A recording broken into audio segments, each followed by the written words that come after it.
आ रहा है, लिहाजा ताइवान के साथ साथ जापान भी डरा हुआ है। जापान ने JOC का गठन किया है। इसका काम चीन की चालबाजियों पर नकेल कसना है।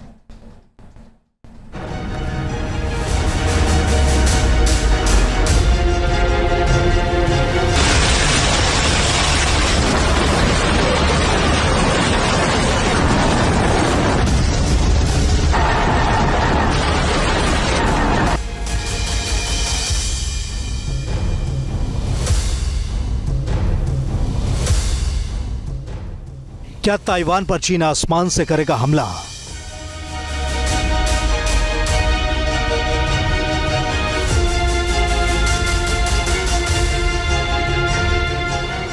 क्या ताइवान पर चीन समंदर से करेगा अटैक?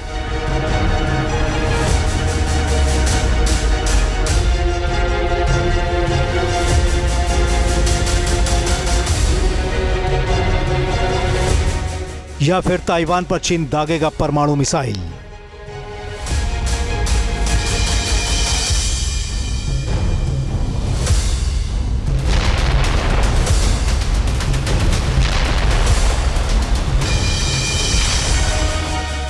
ताइवान को लेकर चीन से जो खबर आ रही है उससे ताइवान परेशान है, क्योंकि चीन पिछले 2 साल से ताइवान के खिलाफ काफी अग्रेसिव हो गया है।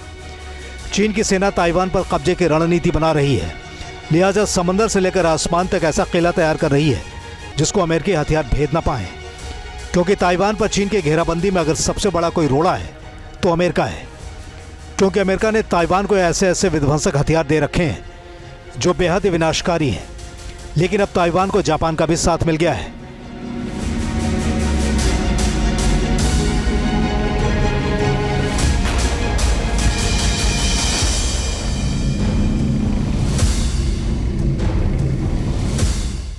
जापान ने नई संयुक्त संचालन कमान यानी JOC का गठन किया है, जिसका नेतृत्व जनरल केनिचिरो नागुमो करेंगे। JOC का काम होगा कि ये जल सेना, थल सेना और वायु सेना के बीच समन्वय करे।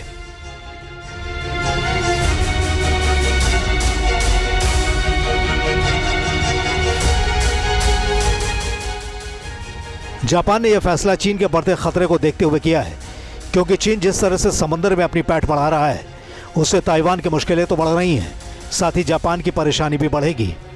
क्योंकि अगर चीन ने ताइवान पर कब्जा कर लिया तो जापान सागर में चुनौती बढ़ेगी। जानकार मानते हैं कि चीन अगर ताइवान पर हमला करेगा तो समंदर के जरिए ही होगा, लिहाजा चीन समंदर में लगातार अपनी ताकत बढ़ा रहा है। चीन को काउंटर करने के लिए जापान ने JOC का गठन किया है।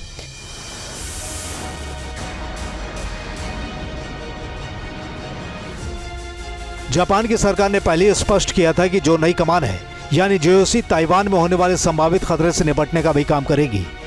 मतलब कि JOC का काम चीन से ताइवान की हिफाजत करना भी है।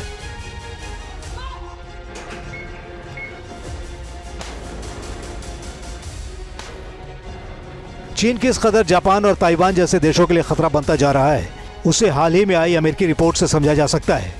रिपोर्ट में चीन के परमाणु हथियारों पर बड़ा खुलासा हुआ है। अमेरिका के रक्षा मंत्रालय पेंटागन ने अमेरिकी कांग्रेस में चीन की सेना पर जो सालाना डिटेल एनालिसिस रिपोर्ट सौंपी है उससे हड़कंप मच गया है। इस रिपोर्ट में जो चौंकाने वाले खुलासे हुए हैं उसने अमेरिका ही नहीं बल्कि पूरी दुनिया की नींद उड़ा दी है। रिपोर्ट में कहा गया है कि 2024 के मध्य तक चीन ने 600 से ज्यादा परमाणु बम बना लिए हैं, जो 2023 के मुकाबले करीब 100 परमाणु बम ज्यादा हैं।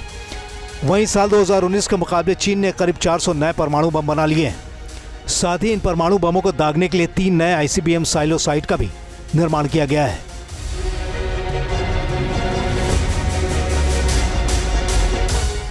पेंटागन ने दावा किया है कि अगर चीन इसी स्पीड से परमाणु बम बनाता रहा तो चीन के पास साल 2030 तक 1000 से ज्यादा परमाणु बम हो सकते हैं और साल 2035 तक वो 1500 से ज्यादा परमाणु बम बना लेगा।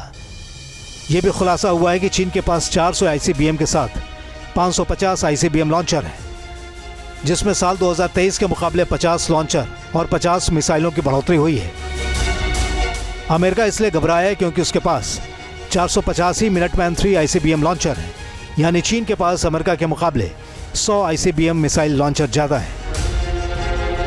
चीन ने परमाणु वॉरहेड को रखने और ICBM मिसाइलों से दागने के लिए जिन इलाकों में 3 नए मिसाइल साइलो साइट का निर्माण किया है उसका खुलासा भी हुआ है। रिपोर्ट के मुताबिक चीन ने यूमेन, हामी और यूलिन में कुल 320 साइलो बनाए हैं, जिसमें यूमेन में 120 मिसाइल साइलो, हामी में 110 मिसाइल साइलो और यूलिन में 90 मिसाइल साइलो का निर्माण किया गया है। दावा किया जा रहा है कि इन मिसाइल साइलों पर चीन ने लिक्विड फ्यूल DF-5 और DF-5C मिसाइलें तैनात की हैं। साथ ही DF-531A मिसाइल को भी नए साइलो फील्ड में तैनात करने का प्लान बनाया है। अमेरिका के खिलाफ चीन अपनी न्यूक्लियर ट्रायड क्षमता को तेजी से बढ़ा रहा है। जमीन, आसमान और समंदर में परमाणु हमले की साजिश रच रहा है। पेंटागन का दावा है कि चीन ने अपने 6 जीन क्लास के न्यूक्लियर सबमरीन को भी JL-3 परमाणु मिसाइल से लैस कर दिया है, जो 10,000 किलोमीटर तक तबाही मचा सकती है। पेंटागन का मानना है कि अगर चीन ने परमाणु पनडुब्बी को बोहाइस सागर के पास तैनात किया तो ये अमेरिका तक मार कर सकती है और अभी भी ये परमाणु मिसाइलों से लैस होकर समंदर में लगातार गश्त लगा रही है, जो अमेरिकी एयरक्राफ्ट कैरियर के लिए खतरा बनी हुई है। जाहिर है चीन अमेरिका पर दबाव बनाकर ताइवान की घेराबंदी कर रहा है। ताइवान के खिलाफ जिस तरह से जिनपिंग दबाव बना रहे हैं उससे अमेरिका पूरी तरह से वाकिफ है। लिहाजा अमेरिका ही नहीं, अब जापान भी ताइवान की सुरक्षा के लिए शील्ड बना रहा है, जिससे चीन के खतरे को जापान तक पहुंचने से पहले ही रोक दिया जाए। Team news nation. News nation अब व्हाट्सएप पर खबरों के ताजा अपडेट के लिए न्यूज नेशन के इस QR कोड को स्कैन करें।